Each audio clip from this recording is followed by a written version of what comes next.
Okay. So we're going to talk about digital mixing consoles now. So this is a digital mixer from Yamaha called the M7CL. Now before I talk about this mixer specifically, I want to talk about digital mixers in general. Digital mixers, now I'm speaking mostly from just my own experience here. From my experience, digital mixers started appearing somewhere in the early 90s, early to mid 90s is the first time I saw one. I think was probably like 1995 I saw one. And it was from Yamaha, and it was called a Pro Mix. And it was about the size of that one that we were playing with before, but it was digital.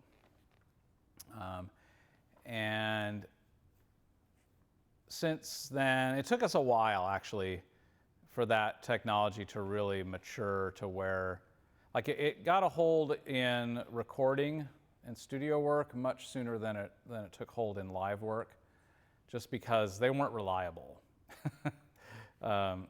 They crashed, like, you know, a lot sometimes. And that was a really scary thing for us to like put out on a live show. I mean, I once had a PM5D digital mixer from Yamaha crash on me in the middle of a performance that 12,000 people were watching.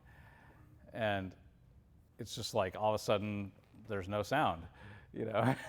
And that's a really scary thing for people who get paid to make sound. So, you know, it was a little bumpy, is what I'm saying, getting into going through this transition. The good news is they've gotten really good at it now. And by and large, these things are pretty reliable, really convenient, really capable, and the cost has gone way down. So, you know, there's very few people, I mean, very, very rarely are people actually buying a new mixing console that is analog these days. I mean, they make them, they're out there, people are doing it, but there's very little reason anymore to do that, because the digitals are just getting so much less expensive, so much more capable, and they're pretty reliable. So what do we mean when we say digital mixer? Anybody thinking that? Like, what does that actually mean? Well, the difference between analog and digital is an analog mixer works with an audio signal. And audio is sound in electrical form. So it's taken this thing that happens in the air with our ears, and it's converted it into something that is electricity, okay? And the tools that do that are called transducers that convert it between sound and audio. And transducers are things like microphones and loudspeakers and stuff like that that convert that electrical audio signal into acoustic sound. So the electric audio signal is basically a voltage wave that oscillates that voltage in a similar pattern to the way the air is oscillating. And so an analog mixer just takes that audio signal and literally lets it move around on an electrical circuit and passes it through electrical components to do things to it, like change its amplitude or manipulate frequencies or, you know, stuff like this. But mainly it changes its amplitude, because even with EQs, it's still changing amplitude. It's just changing amplitude of narrow frequency band. So it just sort of like weaves this around through an electrical circuit and manipulates its amplitude for the most part.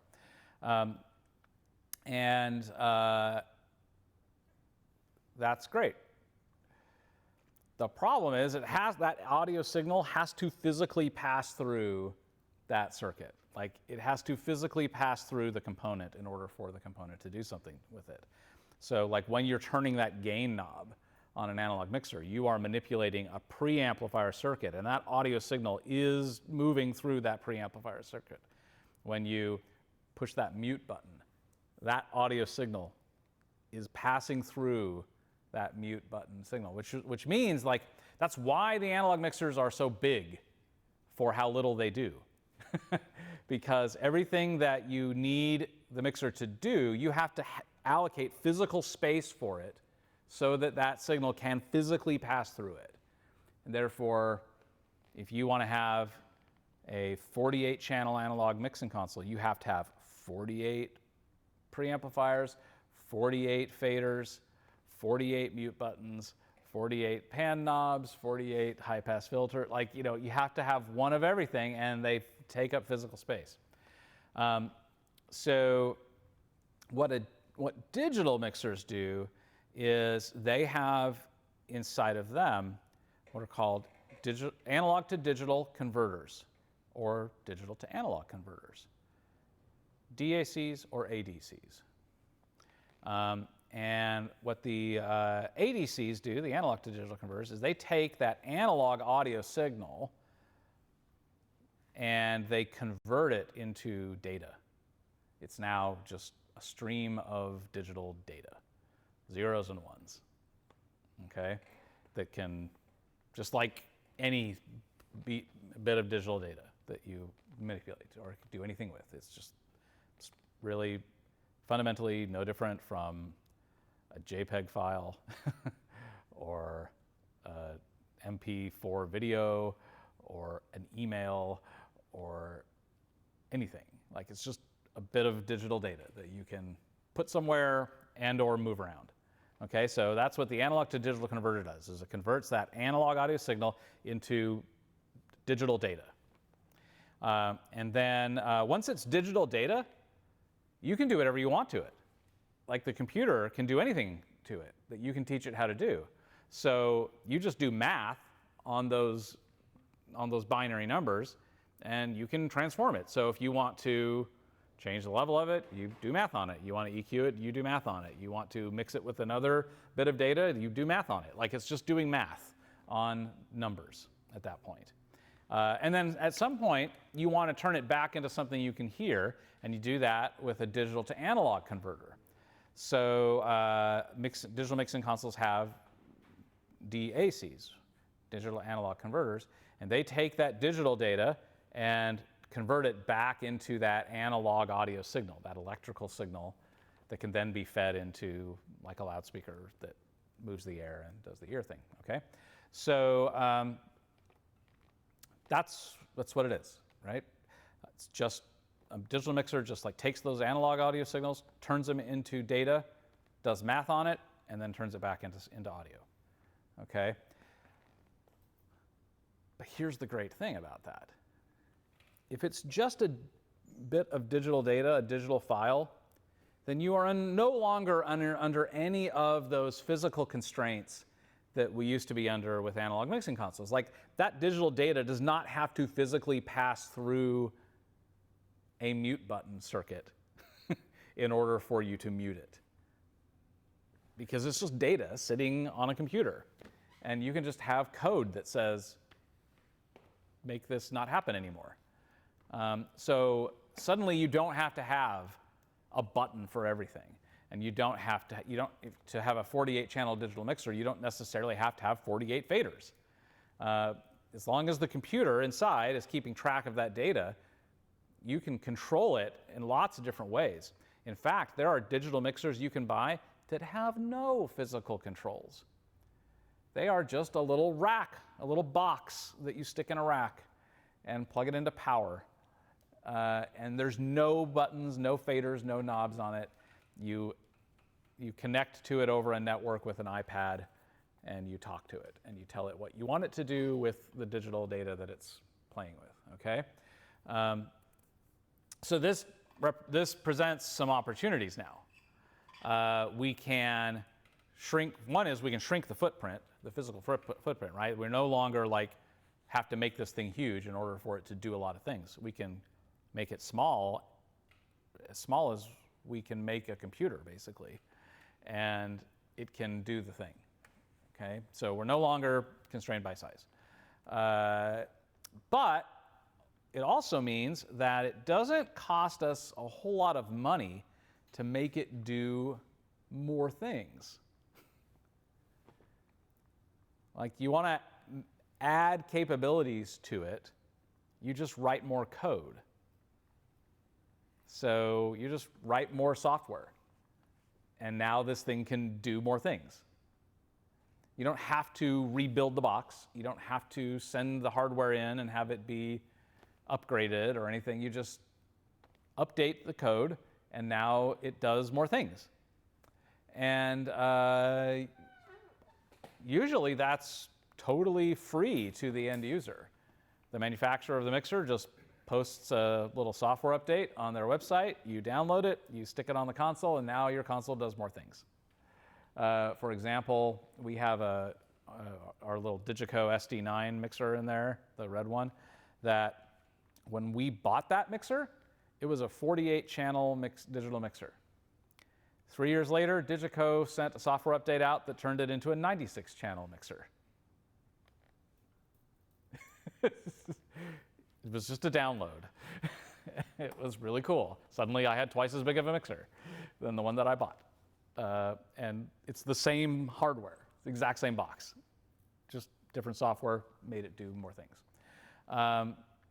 So that's really cool. The other thing is, if something went wrong, like if they mess something up, they can fix it usually by just tweaking the software.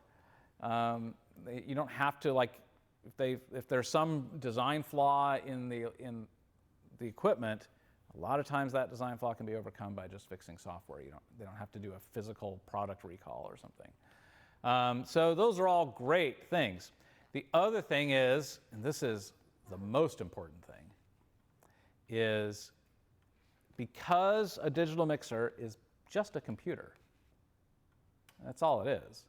It's a computer with a different, instead of a keyboard and a mouse, it has buttons and knobs and faders, but it's just a computer. And what do computers do really well? What kinds of things do computers do really well? Math. They do math really well, yeah. So like the kinds of things that you can do with your sound on a digital mixer are really hard to do on an analog mixer. Like you can add reverb to it. You can make it echo. You can, distort it. You can do all kinds of things to it that are really hard to do with an analog mixer, because all you got to do is do math on it. And computers are really good at math. And this thing's just a computer. So yeah, teach it how to do some math that can transform the sound in some really cool ways. And that doesn't require, like before, if I wanted to add reverb to something, I had to have an external little reverb box, right? Well, I don't have to do that anymore, because I can just write some software that does reverb math. And now the mixer can do that. Okay, so yes, math. Computer's really good at math. So now the mixer can do math, even hard math, even weird math. So, okay, what else are computers really good at?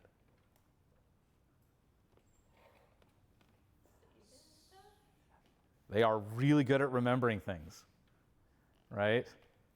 They're really good at that. Not perfect at it, but really good at it.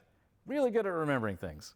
I have files that I have digital data files that I've had on a computer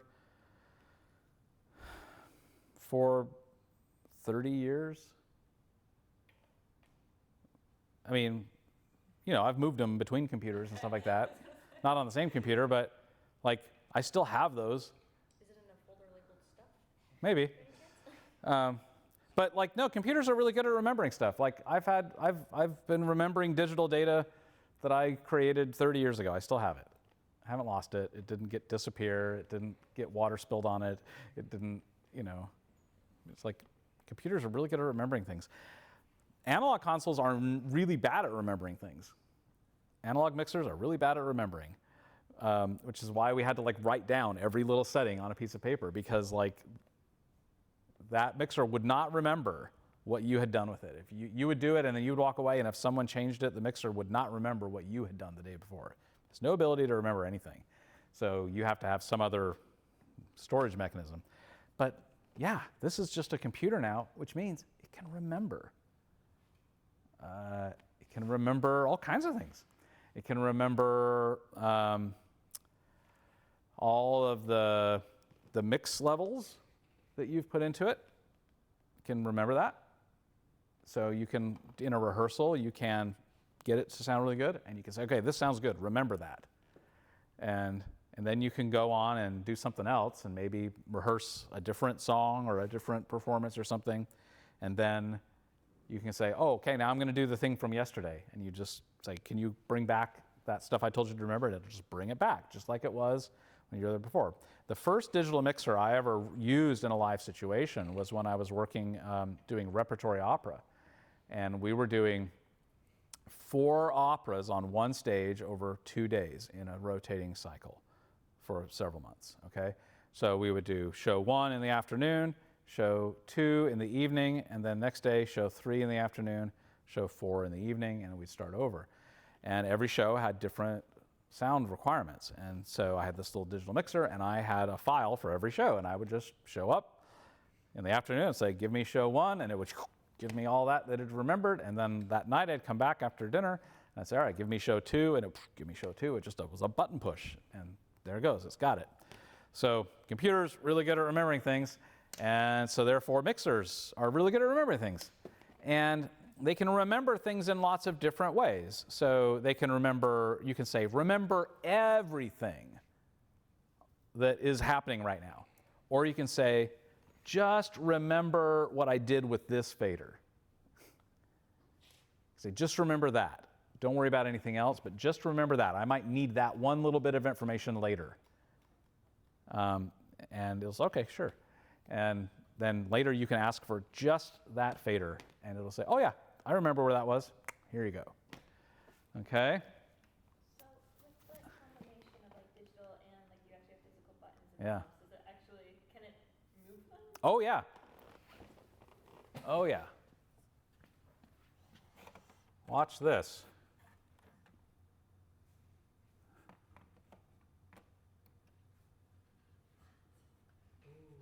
Right? That's awesome. Yeah, so these have little motors on them, and the computer just sends a little signal, it turns the motor and flies the fader. So yeah, so you move it, and you say, okay, remember that. Actually, here, I'll do it. I move it, and I say, remember that, and then I go and I do something else, and then I come back, and it remembers it, okay? Really, really useful. Like, that is so cool. I remember the first time I said, remember it, and then it did. Total game changer. Like, no more taking pictures of the mixer, no more red pencils and paper marking it up for a couple hours. Like, I could just say, remember, and it would, most of the time. Because the other thing that happened on that show where the PM5D crashed on me in the middle of a 12,000 seat performance is it forgot half of the show. So when it eventually came back on, half of my stuff was gone, which that was not fun. So really good at remembering, not perfect though. And the digital mixers are just computers. And so even though they are good at all the things computers are good at, they are also vulnerable to all the things computers are vulnerable to. Data corruption, user error, power loss, software bugs, hacking. They're susceptible to all of those things. And so you gotta think about that. Okay, so here's a really important thing to understand now that we've sort of laid that groundwork, is that because of all of those strengths that we no longer have to have physical circuits for everything we want to do. That means that we can control the size of this thing a lot, but that also means that nothing is real on a digital mixer. Nothing is real. This is not a real audio fader. Okay? This is a digital encoder. There is no sound moving through this fader. This is not actually a fader. It looks like a fader, but it's not a fader. It is just a digital encoder that sends a digital number into a computer and can get a digital number back from a computer. That's all it is. It's not actually a fader. That is not actually a mute button. It's just a digital button that doesn't know that it's muting something. It doesn't know, like there's no sound moving through that button. This button just tells a computer whether somebody pushes it or not. Okay, but it's not a mute button. It's just a button that the computer will do something in response to that button, but it's not really a mute button. And that's really important to know, because if you understand that that is not really a fader and that is not really a mute button, that means we can change what it does whenever we want to. Okay, so just because this is, right now this fader is controlling the level for channel 1 of the console, it doesn't always have to do that. So right now it's controlling channel 1. Now it's controlling channel 9. Right? Now it's controlling channel 17. And now it's controlling channel 25. So I can change what it does because it's not real and it doesn't actually do anything. I can associate it with anything I want. Okay? And different manufacturers will give you different amounts of control over that. There are some digital mixing consoles that will give you complete control to customize entirely everything that you could touch. They will just give you a box, and it will have buttons, and it will have sliders, and it will have knobs, and you decide what all of them do. There's no default. That's a lot of work on the front end for you to figure out what you want to have all those controls do, but it means you can completely customize exactly what is in front of you and how you're going to control this show. Really great. That really scared us, though, when digital mixers, were sort of coming of age. The manufacturers were really trying hard to get us to use them in live shows, and we were really reluctant.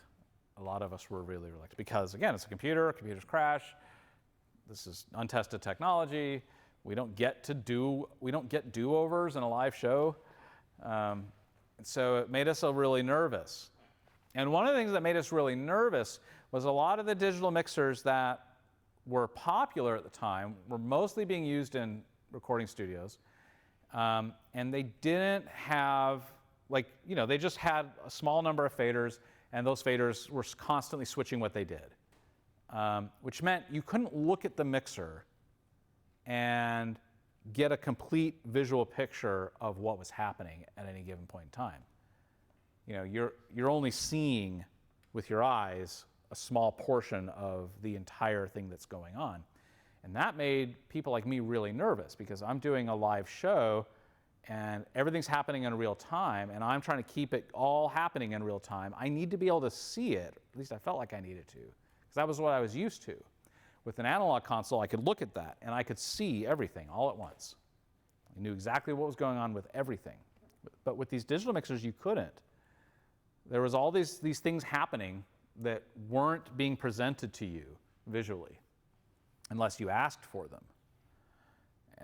But if you asked for it, then you had to give up seeing something else. And that made us really nervous. And so Yamaha, in their, it was a very shrewd tactic on their part, is they called our bluff. And there were a lot of people like me who were saying, I can't use one of these on a live show until I can see all the channels. I got to see all the channels. You can't hide any of them from me. And they were like, well, but, you know, if we have to show you all the channels, then we have to do all this and this. And yeah, I understand, but like, that's what I need. If I'm going to use this on a live show, I got to be able to see everything all at once, or I can't have confidence that it's working. So they said, okay, fine. And they released this mixer, the Yamaha M7CL. And they released 2 versions of it. This is the M7CL 32, and they released an M7CL 48. We have both, so we've got a 48 in the shop as well. That's about, the 32 means 32 mono input channels versus 48 input channels. But the thing that, the innovation that came out of this M7CL was that you had a fader for every channel. Okay, so this is a 32 channel mixing console. I have 32 faders here, 32 mute buttons, and 32, they call them Q buttons, and that's basically PFL. And then they have 32 other buttons that are called the selectors. And this way, I could see everything, right? So I could have my whole mix going, and I could see all of it. Right? I could see what I was doing. I could see the whole show. I saw all the channels, all the faders. I knew what was happening. Yay. Okay? And the funny thing was, is as soon as they gave this to us, they sold a gajillion of these. Everybody bought them because it was like, finally, I can see what I'm doing. And it wasn't very long before we started going, you know, this thing's kind of big. Could we make it smaller? Can we not see everything? And they were like, well, if we made it smaller, we couldn't show you everything. Oh, right. It's like, well, maybe that would be okay, you know. And so slowly they started getting back to the original idea, which was like, you don't have to see everything. And once we realized that these things could be reliable, and we understood how they worked, and we had some confidence in them, and we didn't feel like we had to be able to see everything they were doing all the time, because we had some confidence that they were doing it even if we couldn't see it. Okay, and so this particular mixer is a really, really important one in the history of digital mixers, because it was this first one that just like basically let you see everything. And no one's really doing that anymore. Like, we got away from that. Everyone's like, yeah, okay, you were right. We don't have to see everything. We'd rather, because the other thing that was happening is we would say, okay, but like, can you make it do something more? Like when some new technology came out, some new digital protocol came out, we would say, can you make it do that thing? They're like, well, no. And we'd say, well, but why not? It's just a computer. Can't you just like put some code into that? It's like, yeah, but then you wouldn't be able to see it, because I can't write code that manifests, you know, 3 more faders and buttons. I mean, I can write the code that makes the computer do the thing, but I can't write the code that manifests physical objects in space and time. And we're like, oh, right. But you could make it do it, right? If we didn't have to have the buttons and didn't have to have the, like, you could make it do the, oh yeah, we could make it do the thing, but then you couldn't, but you wouldn't be able to see the thing. Oh. Well, I'd rather have it than not have it. And so this was the other thing that started happening. We're like, oh, okay, yeah, maybe we don't have to see everything. So this is, I think, still a pretty good first digital mixer to look at, because it's a nice bridge. It was designed to be a bridge from analog to digital for people like me that started on analog and had to be convinced to go to digital. They made this for people like me. Therefore, if you really understand analog mixers, understanding this one is pretty straightforward, because it functions a lot like an analog mixer. It even shows you all the channels. There's another thing that computers are really good at, and that is talking to other computers. Okay? That's what the internet is computers talking to computers. Computers really like talking to each other. They do it. They'd rather talk to other computers than to us. It's easier. It's easier for a computer to talk to another computer than it is for a computer to try to talk to us. And the reason that's important is because if a computer can talk to a computer, then I don't necessarily have to send this computer analog audio. If I already have some sound that's in digital form, I can get it into this thing without converting it to analog first. Like, I don't have to have, like on the back of this console, there are 32 XLR input connectors on here for the 32 channels. But that's not the only way to get sound into this thing. There are digital connections too. So I have a connection between this mixer, or the computer of this mixer, and this QLab computer.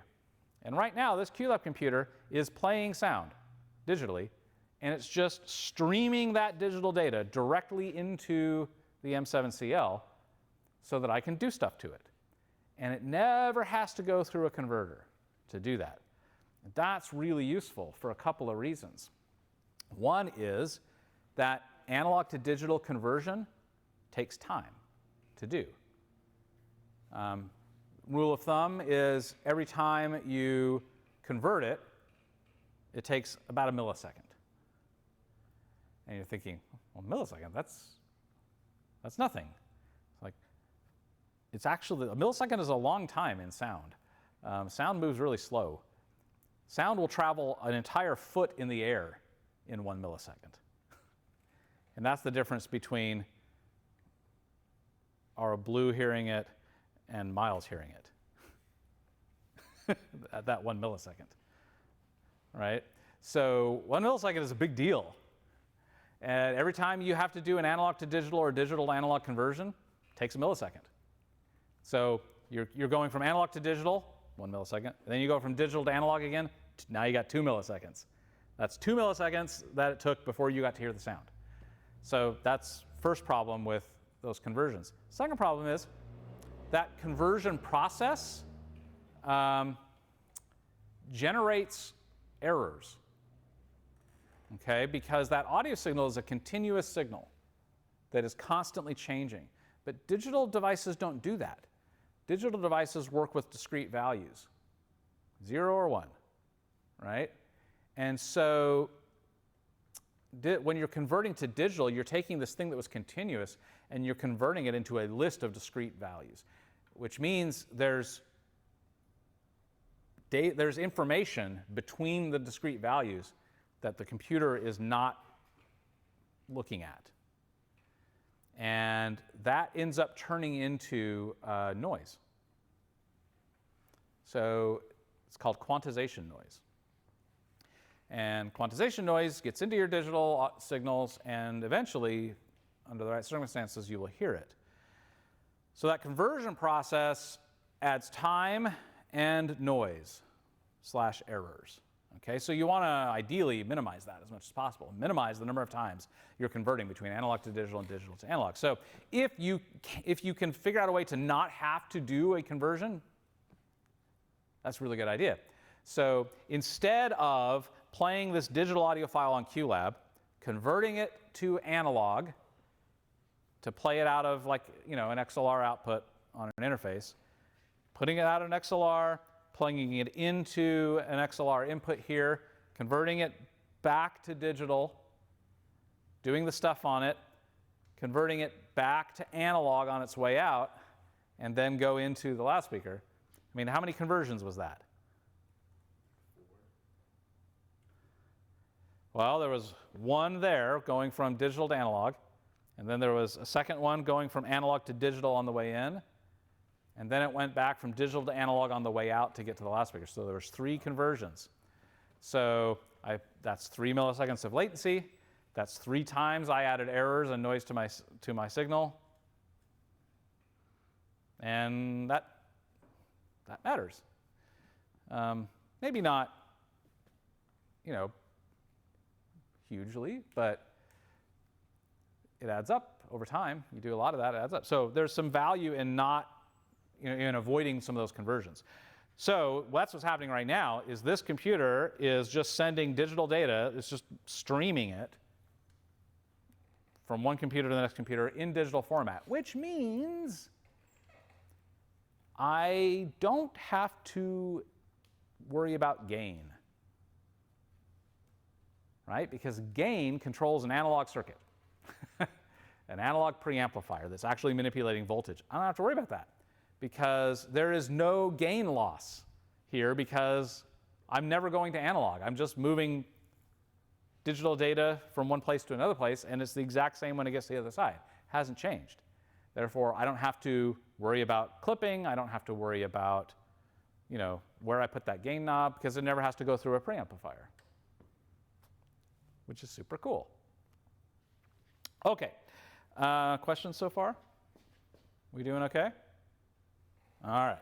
Let me show you how it works, though, if you are going to do an analog source.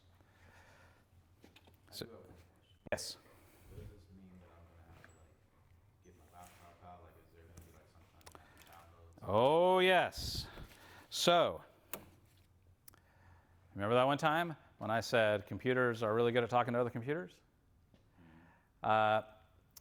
Most digital mixers, well, all digital mixers are computers, which means all digital mixers are pretty good at talking to other computers, which means most digital mixers have an app that you can put on your computer and you can talk to the mixer from the app, which is what I've got going on over here. So if you, here is the app for this mixer.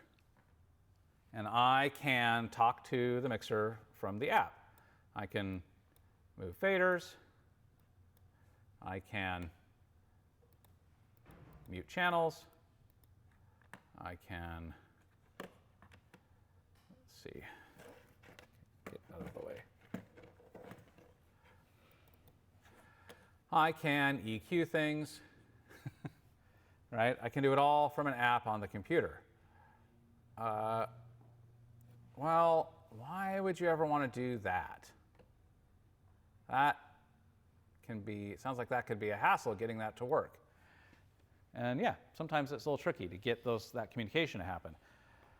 But it's really, really useful. Like, let's say I'm the sound designer, for example, and I'm doing a show and I've got somebody here throwing the faders for me, right, mixing the show. And I want the show to sound different in some way. Well, back in the olden days with analog consoles, I would have to physically walk to the back of the theater. I'd have to stand next to this person and freak them out. I'd have to reach over their shoulder and start turning knobs while they're trying not to miss a pickup so that I can tweak an EQ. And that was super unproductive. But if I'm able to talk to this mixer from my computer, I could be sitting out there at a tech table on the other side of the room making that EQ change. And the person throwing the faders never has to know I did anything, right? That's super cool. Okay, did that answer your question? Yeah. Okay, so here's what I did. I plugged this in. Now this mixer is currently running the default settings. Like if you bought this mixer and took it out of the box and turned it on, it's doing now what it would do, okay? And it defaults to some patching. So you've got 32, if you want to come look at it, you can. There are 32 physical XLR input connectors on here that correspond with these 32 faders, okay? And it defaults to input connector 1 going to channel 1. And input connector 2 going to channel 2. But it's just a computer, so input connector 1 doesn't have to go to input channel 1. It could go to input channel 23. Like, you can change that. But by default, they have 1 going to 1, and 2 going to 2, and 3 going to 3. So again, this was to help people like me who were trying to make the shift, the transition into digital mixers. And that's what I was used to. I was used to turning it on and plugging it into 1 and having that be fader 1. So it defaults to that. These days, not all mixers do that. You don't turn them on and they don't have some kind of default patching. You have to figure that out and do that yourself. But now that I got that, so I know that I'll now be channel 1, which will be fader 1. Now the other thing that happens, let me switch my view here. What they did is they didn't give us a full set of channel strip controls for every channel. They just gave us one set. So like these are the EQ controls. That's the preamp. The gain knob is there. The pan knob is there. These are the aux send knobs. And they just have one set of those. The idea being that you're probably only ever tweaking one channel at a time, really. And so you only need one set of controls. And so that's what the little select buttons are. So whatever channel you have selected, that's what these knobs do. Okay? So if I select channel 1, I can then, let me get the mic over here, and I want to set the gain for this thing. I'm going to hit the PFL button so I can see it on this meter over here. And I'm going to turn up the gain. Check, check, check, check. Okay, see how it's getting up, going up? Check, check, check, check, check. Here we go. And I keep going until I clip. Now, here's an important thing to know about digital mixers. Clipping is a lot more destructive on digital mixers than it is on analog mixers. When digital mixers clip, it sounds pretty bad. When analog mixers clip, there's like, you can get away with a little bit of analog clipping. You can't get away with any digital clipping. So you want to be super careful about clipping. They do still have that thing where the light will come on a little bit before it actually distorts, but on a digital mixer, you really don't want to see that light. Whereas with analog, you can get away with seeing the clip light come on every once in a while. You don't want that to happen here. So you want to keep an eye on that. If that light comes on, you want to turn it down a little bit so it doesn't happen. That you should consider that light a warning that something bad is about to happen and you should do something about it. So it may not have clipped quite yet, but it's going to. Okay, so here I am, and I'm talking to the mic now. By default, on this mixer, all channels are routed to a group called stereo. And that has a dedicated fader. This red fader over here that's the only thing that fader ever does. Can't make this fader be something else. It's always going to control the stereo group. Okay? So by default, all the input channels go to stereo, and by default, the stereo group is fed through output connectors 15 and 16. So there are 16 XLR output connectors in the back of this mixer. You can make them do whatever you want, but by default, 15 and 16 give you whatever's coming out of that stereo group. Okay? So the only thing I've actually changed is that preamp knob. The only thing I've done is turn up that preamp. And so now what I can do is I'll bring up that stereo fader, and then now I will push the input 1 fader, check, check, check, and it's going into that stereo output, that stereo group, and then out the outputs and to the speakers. Yeah? There you go. I did it. Now, one thing you'll notice is as I moved this fader number 1 over here, this one here moved too. That's really important because on this mixer, these faders are always associated with specific input channels. Like this fader 16 is never going to be not fader 16. It could be. I mean, if Yamaha wanted to, they could make it be fader. There is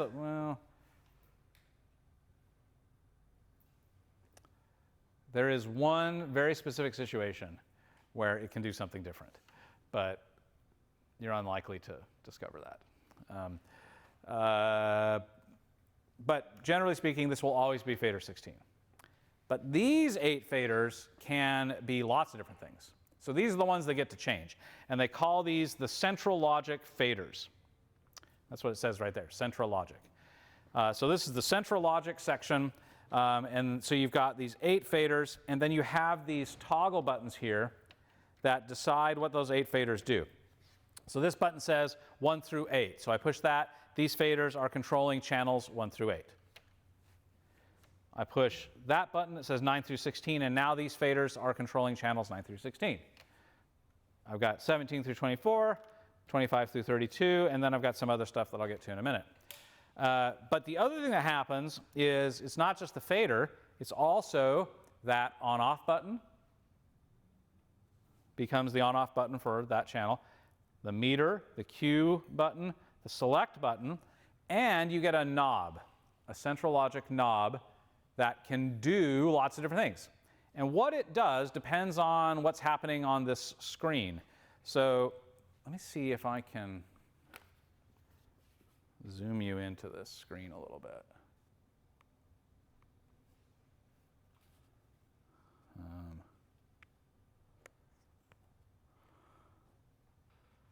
It's kind of off-centered, isn't it?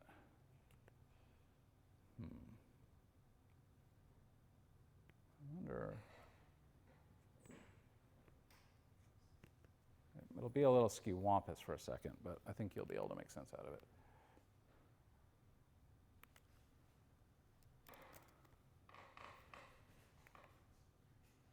Okay, so this is a touch screen, and each one of these columns corresponds with one of these central logic knobs and faders.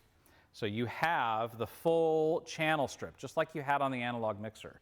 So you've got your gain knob, you've got your phantom power button, you've got your aux sends, you have your pan knob. So what happens is you can touch whichever thing you want. So right now, it has the gain knob highlighted, which means this now becomes, this central logic knob becomes the gain knob.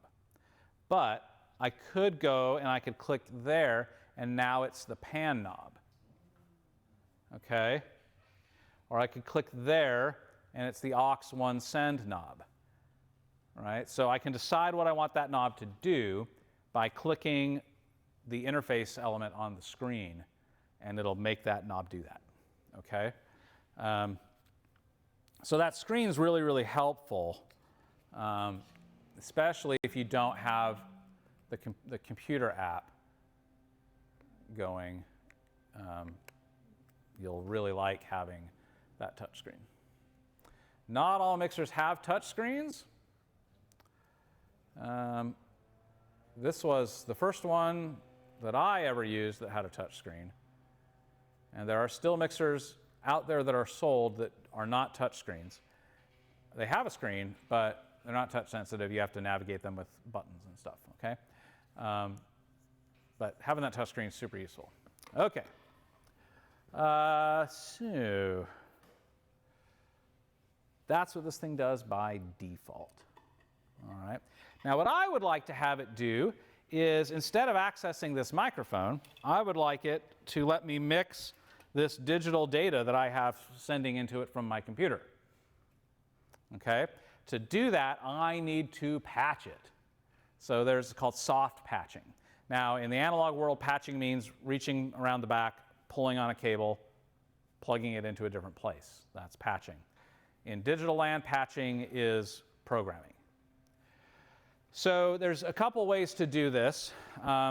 You can do it here.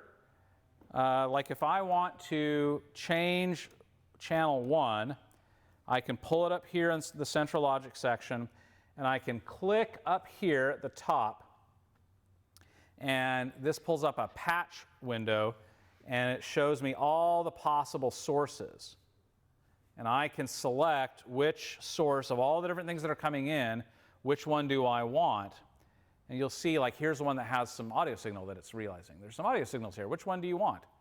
Well, I would like to have that one. And I'll say, okay, that will be channel 1. And now my channel 1 is getting that signal, which happens to be, right, a little kick drum, okay? So you could do that for everything. Now what I have is there are three card slots, they call them, on this mixer that Yamaha put in, and they're just like empty. And then when new technologies came out and were invented, they would develop a card that they could send you, a digital card that you could slide into that slot, and it would translate whatever that card did into something that the mixer could understand, okay? So I have two cards in this mixer that will receive what's called a Dante signal. And Dante is a type of digital audio signal that runs around on computer networks. Okay, so it can run around on a regular computer network switch, just like any computer network can do Dante if it's got enough bandwidth. Okay, we'll talk more about Dante some other time, but you'll run into it a lot. So, these card slots that they have, each of them can handle 16 inputs and 16 outputs.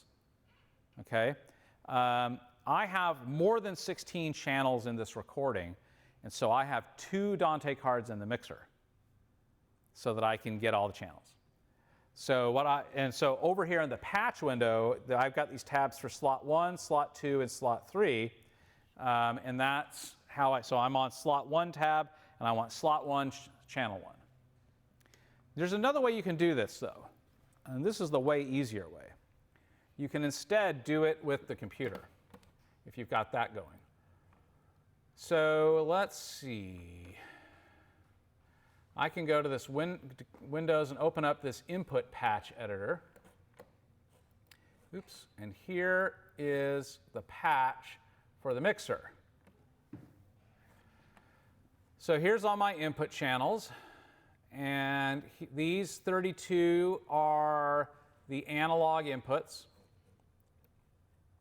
There are actually 8 more analog inputs that go with these 4 stereo channels that don't count as part of the 32. Those are extra.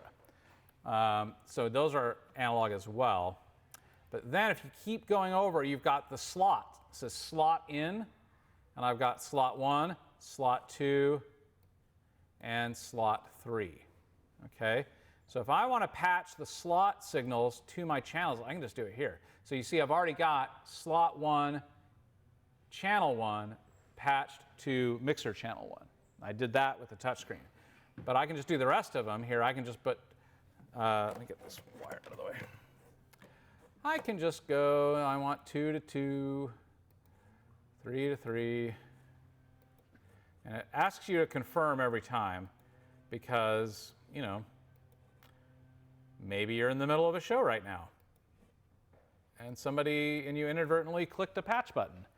You wouldn't want that to just automatically change in the middle of something. They're going to want to check first. Yeah, I really meant to do that. That wasn't a mistake. Because once you do that, whatever sound was happening on the channel isn't going to happen anymore. It's going to be something else now. And maybe you don't want that to happen then accidentally on your show. So I'm going to keep going here, and I'm going to do all 16 channels.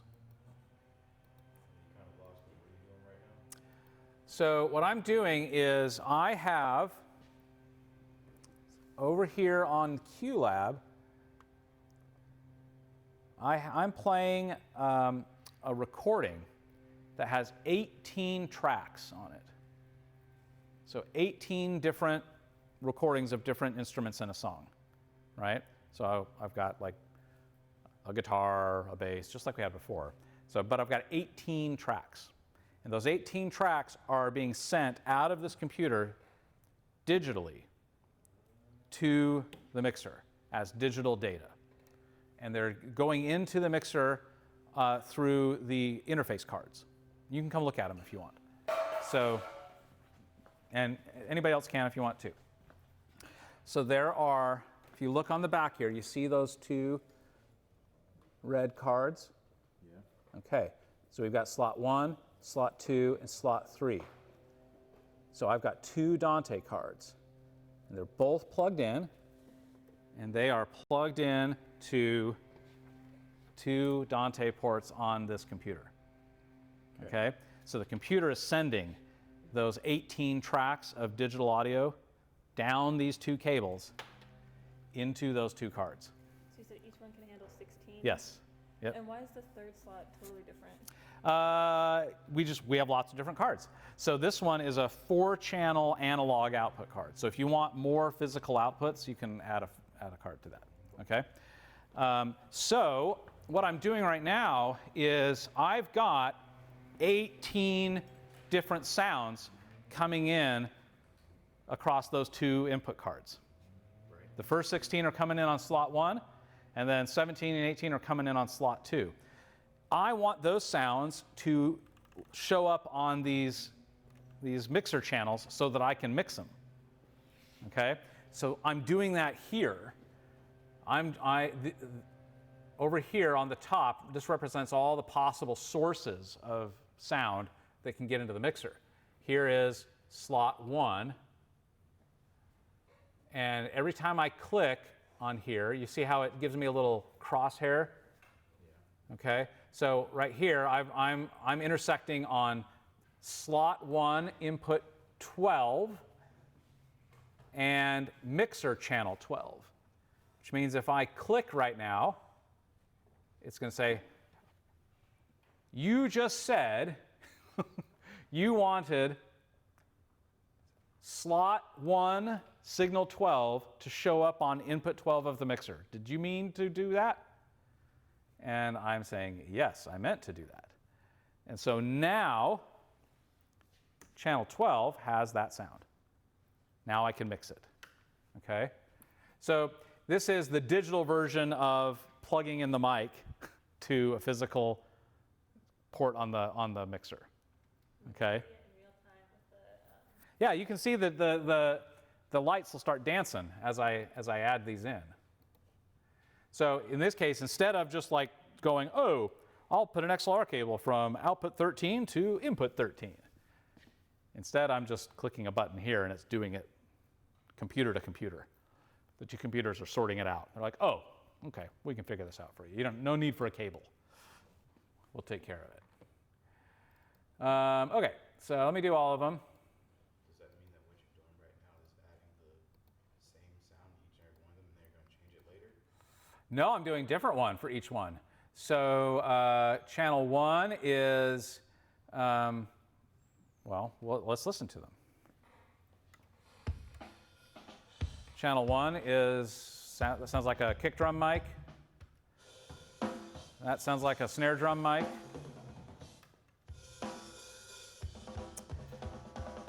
That sounds like a kick drum going through a compressor. So this is actually the snare drum and the kick drum signal run through an analog compressor and recorded. Okay?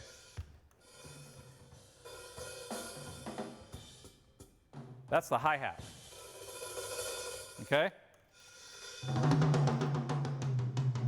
That's like some overhead mic on the toms.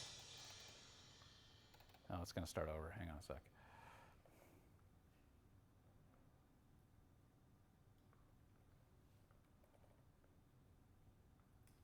But you see what I mean? It's not the same signal on every channel. I guess that's the part that kind of confused me, because like you were going through it and now you're getting these different sounds. Yeah. Well, come look. Yeah, come look closer. What's the part that's giving it? How do you know that it's giving you the different sounds? So here's the different sounds I have on the QLab, right? So I've got multiple channels here, right? And I'm sending them out of outputs of the computer. Now those different sounds show up here. 1, 2, 3, 4, 5, 6. And I then say, I want those different sounds to go here, and these represent the faders. So I want this one, channel 1 of the playback, I want that to show up here on channel 1 there. That's what I'm doing. Oh, okay. So if it was to be all one sound, you would have everything across. Yes, exactly. Okay. Yep, you're right, exactly. Okay. So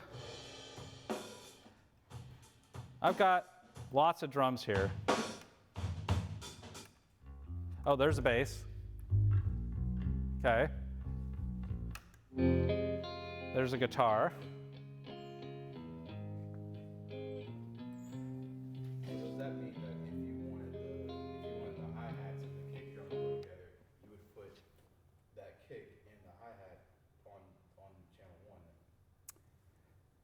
I could if I wanted to. Absolutely. Make sure I've got all the outputs I need here. Ah. I'm going to give myself some more outputs. There we go. Okay, so bass. That's a guitar amp. I can hear it buzzing. Maybe they'll play something in a second. Oh, they're playing that guitar now. So one of these is, yeah, it's two different guitars. Then, I don't know what this is. Oh, now they're back to those guitars.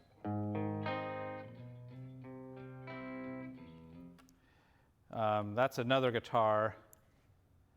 Then up here, their heads and that's probably another guitar.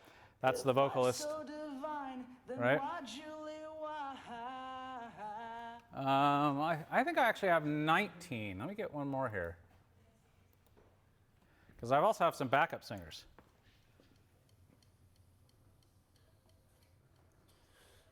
Say what you will. There we go. Yeah. It sounds like Miles and Wesley.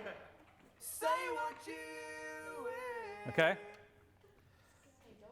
So, by the way, listen, folks, those are entirely normal vocals that get recorded.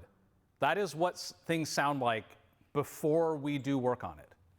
That is normal. Like that, your job is to make that sound good. These are not bad singers. No. That is what singers normally sound like when they sing into a microphone. Those poor Swifties. Yeah, I'm serious. Like, that is normal. All the things you hear, off of Spotify, that's after somebody spent a lot of time fixing it, okay? This is normal, completely normal, okay? So we're going to talk about what we're going to do with that, okay? Because we're going to try to make this sound good. Okay, so I've patched it now. Yeah, okay, thank you very much, thanks. But hopefully you see that you can do it here. A lot easier to do it here, which is why it's worth the time to set up the app and get it talking to the mixer, because that's way easier. So there are some things that are way easier to do in the app, and there's some things that are way easier to do on the Surface. Mixing the faders, way easier to do on the Surface. It's hard to mix with a mouse, okay? But programming patches, all day I'll do that on the app, okay? Guess what else you could do?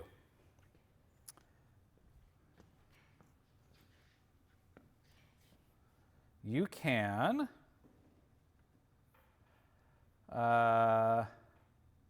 label things.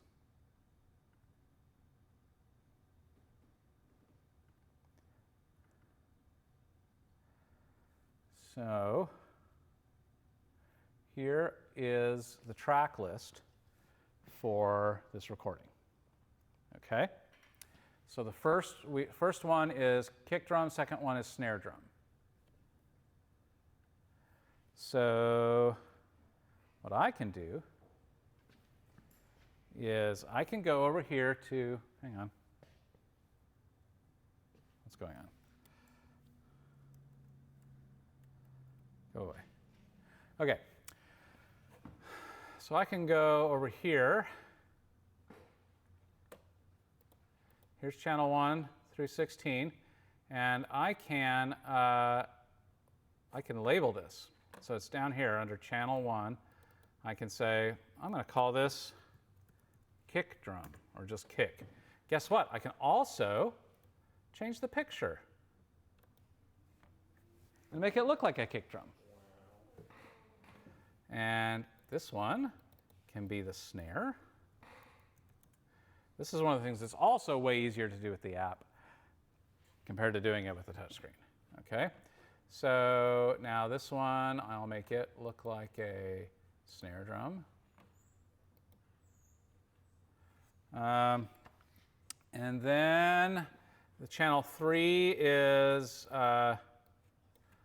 the compressed drum. So I'm going to do, you're always like limited in how many characters you can put on these.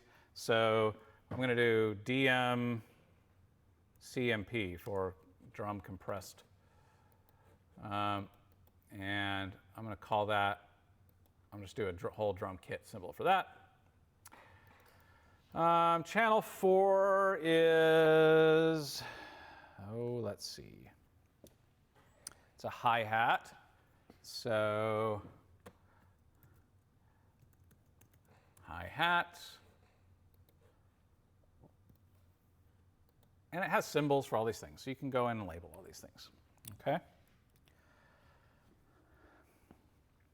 How are we doing so far? Everybody feeling good? Okay. And all those changes now have shown up here. So I've got the names. I don't know if you'll be able to see it, but we can try.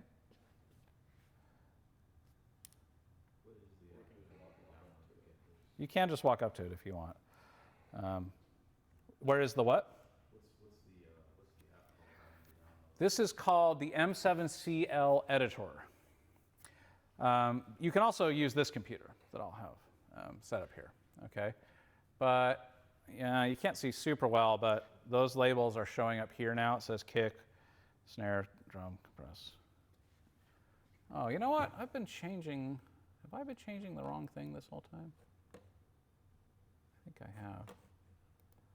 I might need to do it over here.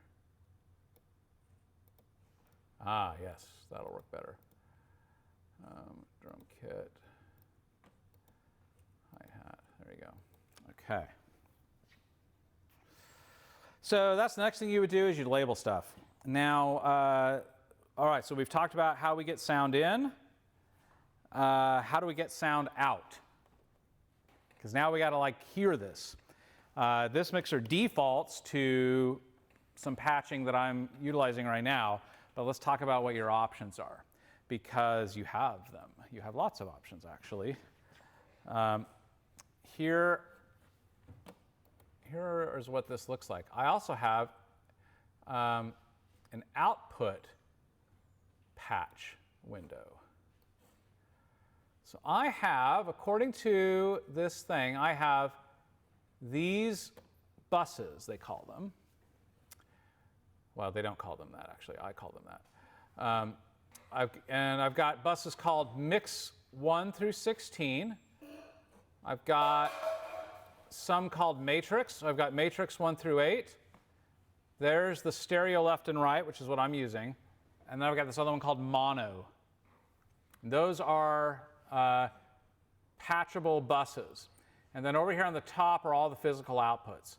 So on the back of the mixer, there are 16 analog XLR output connectors, and they are represented across the top here. Now what you can see here is by default, mix 1 through 12 are patched to the Omni outs 1 through 12. And that's what the little XLR connectors on the back of the mixer are called, the Omni outs, okay? 1 through 12. But I also have 13, 14, 15, 16 for those physical outputs. Looks like 13 and 14 are patched by default to Matrix 1 and 2. And 15 and 16 are patched to stereo left and right, which I knew that because that's what I'm using. But look, you can also patch the slots. Slot 1, 2, 3. Each of those slot cards have the potential of having 16 outputs. They may not use all 16 depending on what kind of protocol they're trying to use. For example, right now in slot 3, I have a 4-channel analog output card. So there are 4 extra XLR outputs. So just because the card is capable of 16 outputs, I only have 4 physical connections. So I'm only going to be able to patch outputs 1 through 4 on that particular card slot. Okay? So you kind of have to know what card is in there. The mixer doesn't know what kind of card is sitting in that slot. Okay?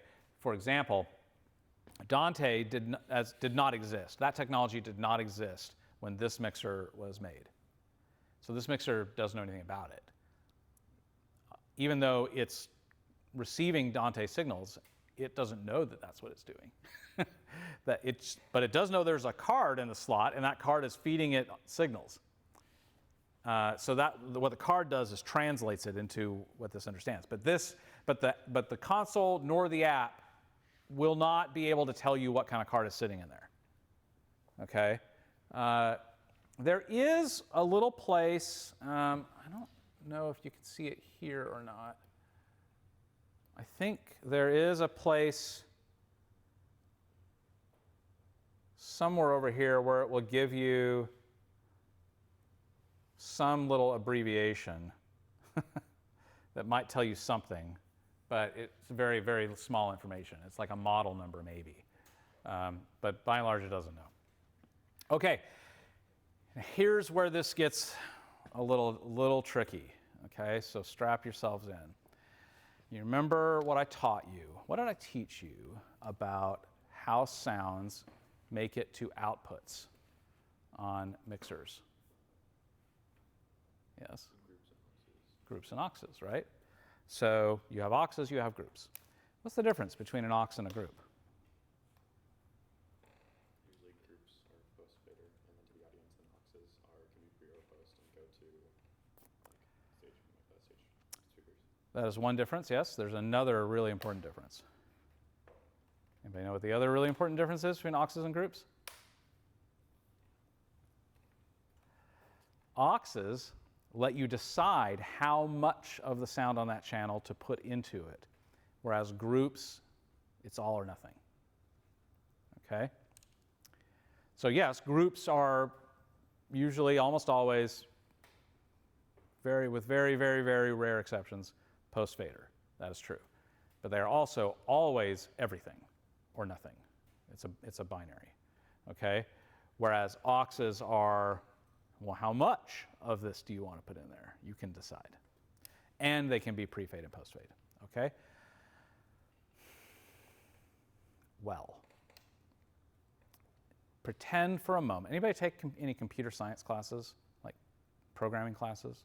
Okay, what programming did you learn? Java. You learned Java. What did you learn?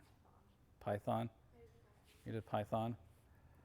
Okay, Java is probably the closest one to this example. So do you remember from Java the term class?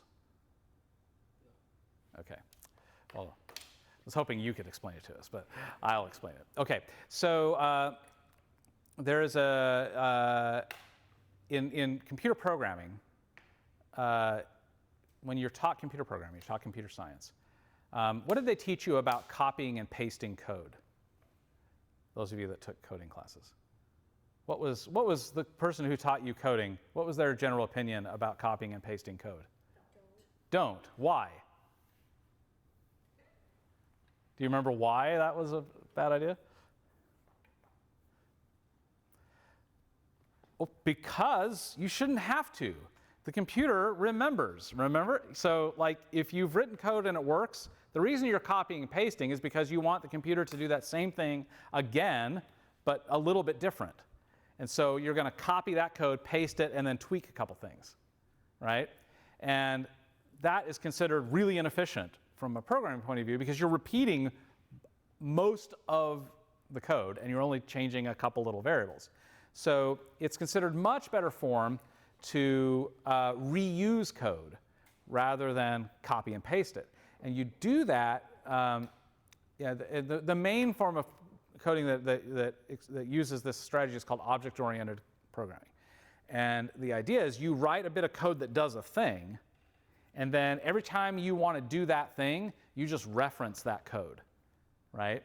So you create a bit of code that, let's say, a bit of code that does analog to digital conversions. You write the code that does that. And you call that bit of code ADC. And then every time you want to do that, you don't just copy and paste that code, you just write, now do ADC. And the computer will go, oh, right, that's over here. Well, I'll follow those instructions, great. Right? So you don't have to copy and paste that code. You just say, just do ADC, do ADC, do ADC, and it'll go and do that code over and over again. But what if you want to do ADC on different things, different bits of data? Well, you could have a variable built into that code that says, hey, do this, but do it, here's an identifier that identifies different bits of data that are on the computer that'll tell you what to do the ADC on. And so you would then say, when you do ADC 1. And then it'll say, that the computer knows, oh, I'm going to do ADC, and the variable was 1, which means I'm going to do the ADC thing on data set 1. And you say, okay, now do ADC 12. And it'll say, oh, I'm going to do ADC, but this time I'm going to do it on data set 12, right? And that little bit of code is called a class in coding. It's a class. Class is the ADC or class is the command telling it to do ADC? Class is the ADC. It's that bit of code that you can reuse, okay? Now, there are things called subclasses where you can say, all right, I have got this code that I've written that does ADC, but maybe I want to add something to that. I want to do ADC plus something else. Or I wanted to do ADC, but I want to do it a little bit differently, but mostly the same. Well, instead of writing the whole code again, what you can do is you can create a subclass of that class to say, all right, I want you to do ADC, but here are 3 things that I want you to change. And that now becomes a new class. But most of the information in that class is referenced from the original class, right? And you just, in the subclass, you're just saying, first of all, follow ADC, except do these 3 things differently, okay? It's called object-oriented programming that minimizes the number of lines of code you have to type. And the less lines of code you have to type, the better in computer programming circles. Like they call it, they're always looking for the elegant solution, and the elegant solution is the least amount of lines of code that gets the job done. Okay, everybody with me so far? So you're a computer programmer. Pretend you're a computer programmer. And Yamaha hires you to write the software for the M7CL mixing console. And you say, well, I don't know anything about mixing consoles and sound. Like, no, we'll explain it to you. And they teach you everything I taught you before about an analog mixer. And you're going to look at that aux versus group thing. And if you're thinking like a programmer who is going to write object-oriented code, what are you going to think about auxes and groups? The same. Same thing.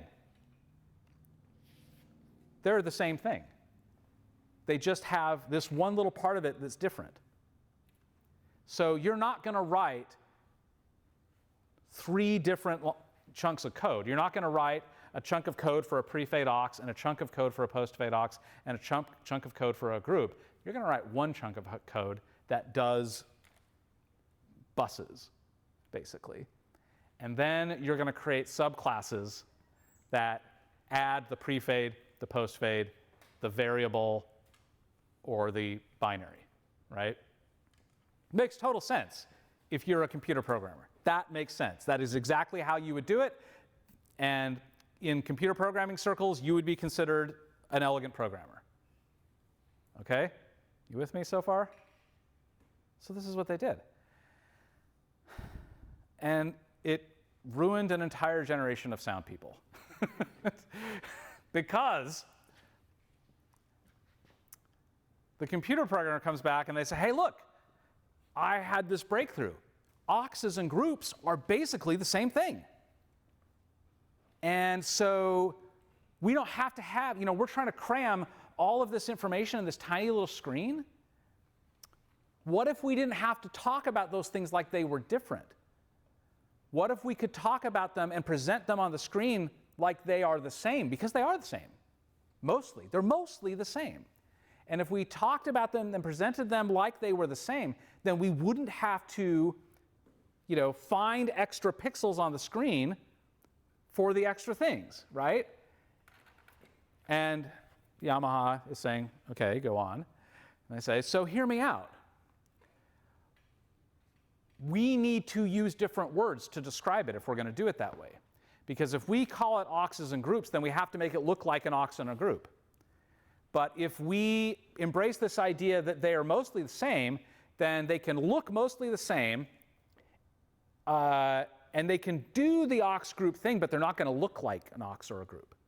And therefore, we should call them something different so people don't get confused and they think that something different is happening. Okay, this is reasonable. This sounds reasonable. So here's what they did.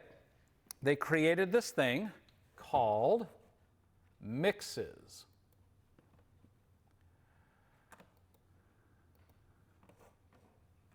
Okay? Mix buses, or mixes, as they called them. Ultimately, you get 16 mix buses. And so instead of calling them buses, they really call them mixes. So if you look in the screen, it says mix 1 through 16. And the term aux versus group is not in here anywhere. It's just a mix. And the mix is the class. Class, mix. Mix inputs together, send them somewhere, okay?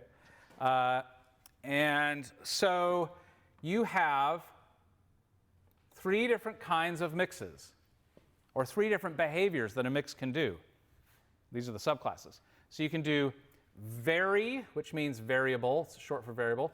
You can do variable, or you can do fixed. And within the variable, there are 2 options, pre-EQ or pre-fader. Okay, so you can have a variable mix, or you can have a fixed mix. A variable mix is an aux.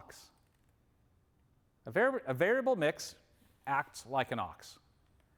A fixed mix acts like a group. But the term group and aux do not show up anywhere on this console. Okay? They don't use that terminology. They use mix.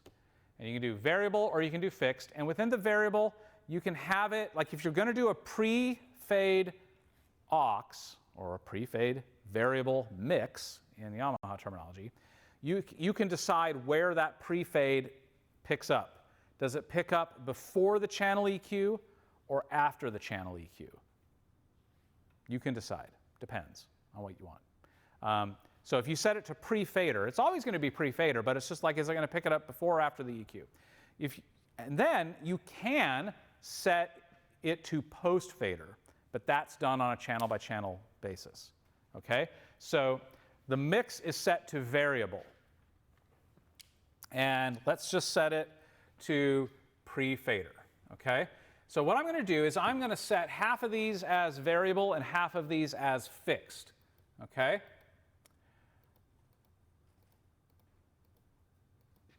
Like so. Now, if we look over here now at the, okay.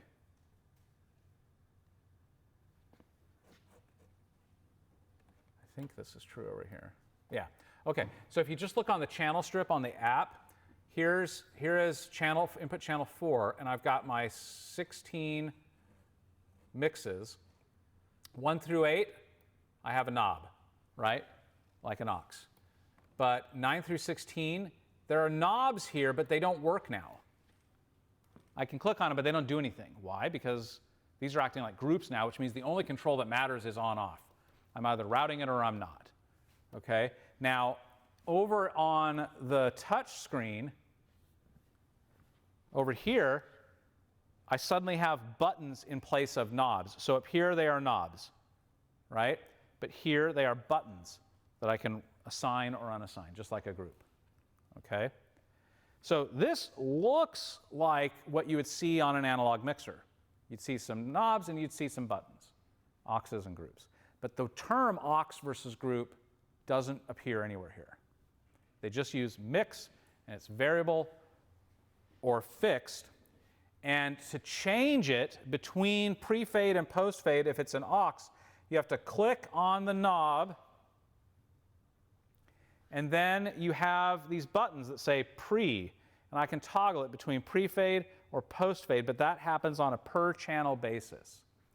So whereas the analog mixer we had, it was switching that aux 3 and 4 between pre and post-fade, that was for all of them. All of them became pre or post-fade. But on this mixer, you can do it on a per-channel basis, which over here is done with these buttons, these pre buttons. So I can toggle it pre versus post using that button. I can do it per channel. So the selection you were doing before is the setting for the entire mix versus this one is per. Yes. So yeah, for the entire mixer, I decide what each bus, how it behaves. Does it behave like a group or does it behave by an aux? But they don't use that terminology. They use variable versus fixed. And then on a per channel basis, you decide pre-fade, post-fade.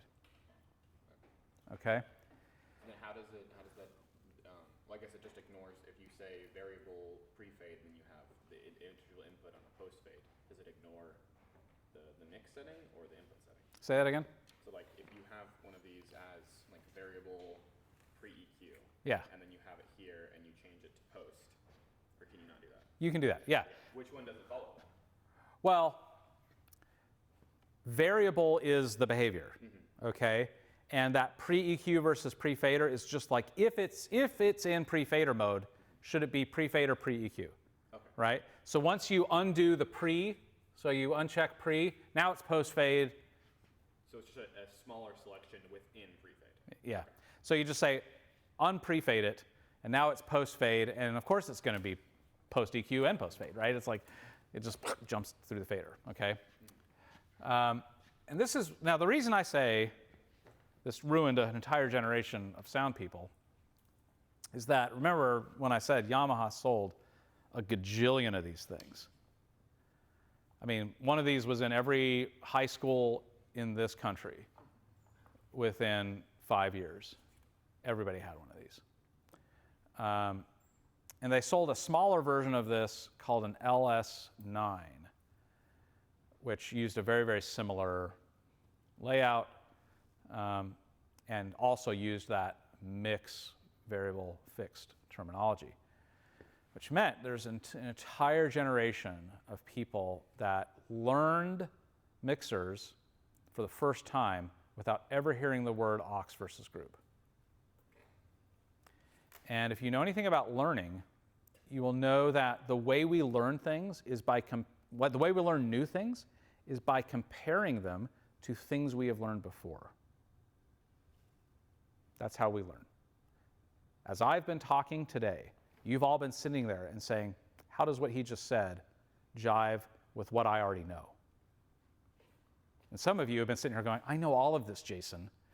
You're making me sit here listen to this whole thing. I already know all of this, right? And some of you are going, oh, that's like the thing that I learned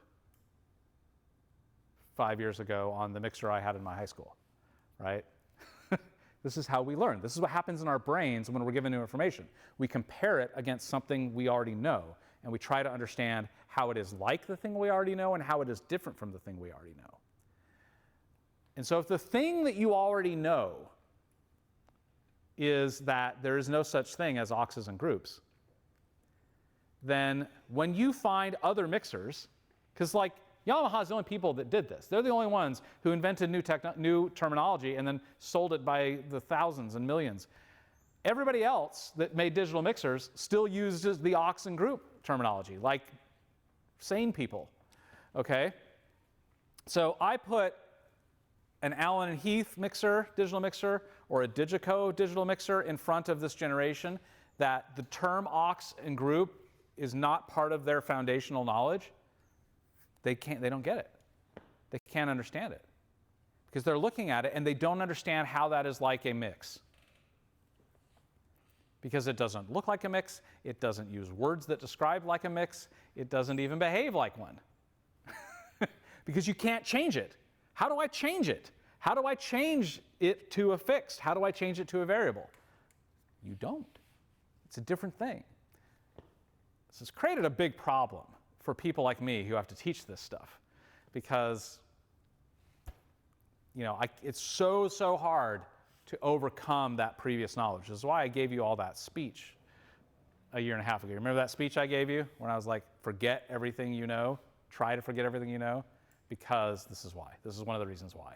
Because if you hang on to that old knowledge, it's going to make it really hard for you to understand what's really going on. And what's really going on is you learned something that was like very specific to a certain manufacturer. And that is not the normal thing, okay? How many of you learned on a Yamaha digital mixer? Right? Okay, so how many of you learned on a Behringer X32? Okay, this is the new one. This is the new one. Behringer made that thing, and they've sold a gajillion of them. Now every high school in this country has a Behringer X32, which has some different problems. So there's that problem. But like, so Miles, you're the one going, yeah, this mix thing, that makes total sense to me. Totally familiar. But when I put auxes and groups in front of you a few weeks ago, that was a new concept to you. Right? And you were going, how is that like mixes on my CL that I had in high school? Right? Yeah. Right? That's a weird little adjustment. I tried like, oh, this basically translates to this, but Yeah. isn't. Yeah. I don't know, it was weird, but it made sense. Yeah. Okay, so what I'm hoping you get, like, and I'm really hoping that you can fight through this a little bit. Try really, really hard when you catch yourself saying in that internal thing of like, oh, I already know this. Stop yourself for a second and be like, yeah, but do you? Do you really understand what I just said? Or did you just compare it against something you already know, realize it's close, and just decide that's the same thing and you already know it? Try really hard to fight that instinct. Try to understand and think about it as though it's a new concept so that you can learn. Because what I'm trying to tell you is the thing that will make sense to you no matter what mixer you walk up in front of. And if you understand that concept of aux and group, then when you walk in front of something like this and you see how they're presenting their new terminology, you will understand it. But if you think the world revolves around mixes that are variable or fixed, when I put you in front of an aux and group console, like every other console on this planet, you're going to have a hard time understanding that. It doesn't seem to work the other direction, in my experience. It works one way, but it doesn't work the other way. So try really, really hard. That's just one example of many that you will find where you're going to have to relearn something that is like a very early foundational thing that you learned about sound. Okay, and you got to really try hard to retrain your brain a little bit. Really hard to do, but try really hard. Okay, I think that's enough for now. What I'd like you to do is just come up and play with it a little bit now. And I've shown you some stuff. I've moved things around. I'd like you to come and take turns just touching it and try to see what you can make it do. And then next week, I'll tell you a little bit more, okay?